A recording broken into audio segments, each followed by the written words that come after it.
vandet var gået, der havde jeg netop kørt med det samme. Ja. Det var 2 dage før du fødte. Det var faktisk på tidsforskning. Ja, det er rigtigt. Jeg ringede til en, det var meningen, vi skulle have været på Holland i weekenden, og så var jeg skulle tage sin fødselsdag, og så ringede jeg til hende. Bliver der? På hendes fødselsdag. Klokken 10 om aftenen. Er du?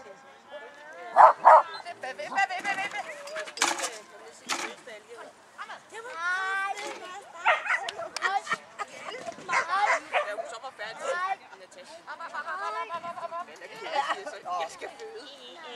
Vi lægger ud med mellemhundene, og det var Agility 1 første løb.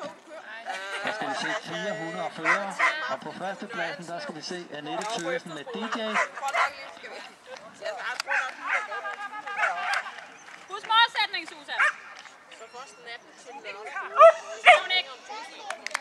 Og tiden den var 36:59.